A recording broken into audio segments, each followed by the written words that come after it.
नमस्कार दोस्तों, आपको रोहन क्लास में आपका स्वागत है। जैसे कि आपको बता दें कि एस.के. झा सर का जो इंजीनियरिंग ड्राइंग है उसका चैप्टर 1 ड्राइविंग इंस्ट्रूमेंट है, जिसका हम पार्ट नंबर 19 कर रहे हैं, जिसमें लगभग ड्राइविंग इंस्ट्रूमेंट से 2 मार्क्स पूछा जाता है।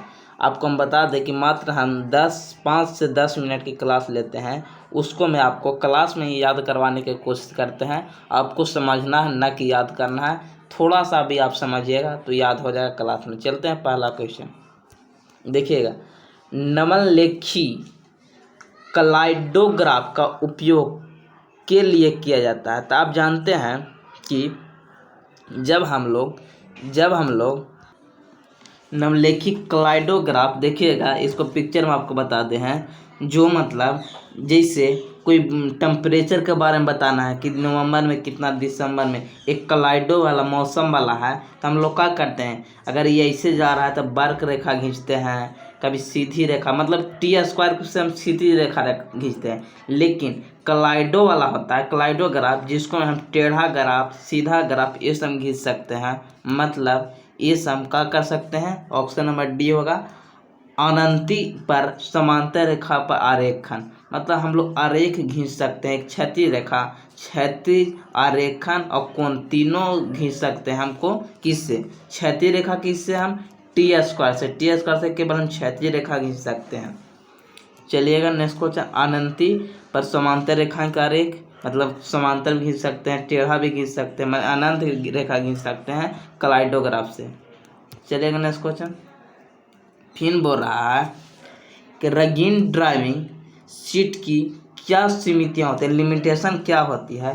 तो मेन दिक्कत क्या होता है, जब ड्राइविंग सीट रंगीन रहता है तो इसमें रेखाओं में उभरक में बाधा आ जाता है। देखिएगा ये रंगीन है तो रंगीन में क्या होगा, रंगीन कलर थोड़ा सा ऊंच नीच में आ जाता है पेज, इस चलते थोड़ा सा रेखाओं में उभार हो जाता है। सीधा खींचिएगा तो नहीं खींचाएगा सीधा, और सादा रहेगा तो सीधा खींचाएगा। थोड़ा सा भी जैसे रंग है तो कुछ तो ऊंचाई होगा, तो टेढ़ा मेढ़ा हो सकता है। यही दिक्कत है खाली, यानी ऑप्शन नंबर 1 हो जाए, रेखाओं को उभार में बाधक होती है। ऑप्शन नंबर ए हो जाएगा। चलिएगा नेक्स्ट क्वेश्चन देखिए। एक कलाई घड़ी के संगठक को चित्रित करते हेतु किस प्रकार का पैमाना का प्रयोग करते हैं। एक कलाई घड़ी है, देखिए कलाई घड़ी है, इसको हम लोग का कि छोटा था तो ड्राइविंग में कितना बनाए, इसको बड़ा बनाए। तो देखिएगा ड्राइविंग स्केल 3 प्रकार का होता है। देखिएगा एक फुल स्केल, मतलब 1:1, जिसे 50 सेंटीमीटर का वस्तु था, ये पेन था, उतने ही के बना दिए, 50 सेंटीमीटर का बनाए। फुल साइज यानी पूर्ण पैमाना कहते हैं, इसको पूर्ण पैमाना कहते हैं।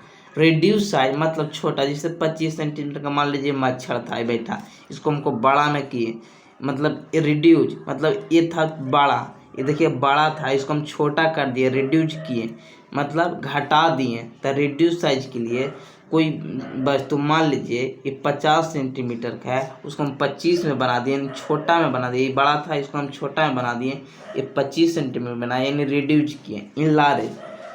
इनलार्ज मतलब क्या हुआ, कोई वस्तु 100 के था, उसको बड़ा हम 100 सेंटीमीटर से ज़्यादा बड़ा के कर दिए, तो हो गया इनराज, मतलब विस्तारित कर दिए। देखिए ये जूम करके क्या देख रहा है, विस्तारित करके देख रहा है। जूम जो रहता है, जूम करके मतलब एक अच्छी ले हुए है, इससे बड़ा करके दिखाई दे रहा है। जिससे बड़ा दिखाई देंगे तो इनलार्ज का प्रयोग करेंगे। तो आप बताइए क्या करेंगे इसको। ये छोटा घड़ी होता है और इसको हमको कोई ड्राइविंग बनाना था, बड़ा करेंगे, यानी बृहद पैमाने का प्रयोग करेंगे। लघु के लिए का, मान लीजिए कोई गाड़ी है, उसका ड्राइविंग बनाना है तो उसको पेजे में ना बनाएंगे, बड़ा का पेज तो गाड़ी के होगा नहीं, तो इसको लघु के लिए करेंगे। और छोटा मोटा चीज़ के लिए 1:1 में बनाते हैं, मैंने पूर्ण साइज के पैमाने। चलिएगा फिर देखिएगा, इसे ही क्वेश्चन आगे है। देखिएगा बोल रहा है मापनी 1:2 में आप क्या समझते हैं। तो देखिएगा जब निरूपित भिन्न होता है, जिसको में ऊपरे होता है ड्राइविंग में वस्तु की साइज, और नीचे वास्तविक साइज। तो बताइए ड्राइविंग में कितना दे रहा है, एक है, और वास्तविक साइज कितना है 2 है। तो मैंने वस्तु का साइज 2 सेंटीमीटर था, अब 1 सेंटीमीटर के पेपर में बना दिए तो क्या किए हम रिड्यूज किए, यानी ऑप्शन नंबर सी हो जाएगा रिड्यूज किए। आप ऐसे याद रखिए हाइट ऑफ इमेज एम बराबर होता है ना है वर्धन और हाइट ऑफ इमेज बटा हाइट ऑफ ऑब्जेक्ट, मतलब जो वस्तु की ऊंचाई है नीचे और जो प्रतिबिंब बन रहा है तो ऊपर। इसी तरह वस्तु की लंबाई नीचे और जो हम ड्राइंग बना रहे हैं ऊपर। ऑप्शन नंबर सी हो जाएगा। चलिएगा नेक्स्ट क्वेश्चन। फिर देखिएगा मापनी 1:1 में किन किन वस्तुओं की ड्राइंग बनाई जा सकती है, किन को, जिसे 1:1 में किसको बना सकते हैं, मैंने एक साइज 1 सेंटीमीटर के और 21 सेंटीमीटर का बना रहा है। हाइट ऑफ इमेज मतलब हाइट ऑफ ऑब्जेक्ट मतलब ड्राइंग में भी 1 और वस्तु की भी लंबाई 1 है, तो हम लोग मध्यम माप की वस्तु बना सकते हैं मीडियन के। छोटी के हम लोग क्या करते सकते हैं, छोटी को बड़ा यानी 1:, जिसे वस्तु 1 के है तो हम 2 के बना रहे हैं तो क्या हो जाएगा बड़ा किए, यानी बड़ा किए छोटी वस्तु को बड़ा करके देखें। बड़ी माप के लिए इसको हम क्या बोलते हैं इनलार्ज बोलते हैं और इसको हम रिड्यूज बोलते हैं, यानी ऑप्शन नंबर सी हो जाएगा। आपको बता दें कि आपको CB2 का भी बैच चल रहा है। CB2 में साइंस जो 40 नंबर का फिजिक्स पूछता है बेसिक साइंस उसका भी चल रहा है। CB2 का मैथ भी चल रहा है, मैथ भी चल रहा है, जाकर प्लेलिस्ट में जाइए देखिए और वीडियो में जाकर देख सकते हैं। और इंजीनियरिंग पर डे 5 को चलता है और सिंपल मशीन अब चालू होने वाला है। सिंपल मशीन यानी रक्षाबंधन से सिंपल मशीन चालू होने वाला है। जय हिंद जय भारत। सब्सक्राइब कीजिए, लाइक कीजिए और शेयर कीजिए।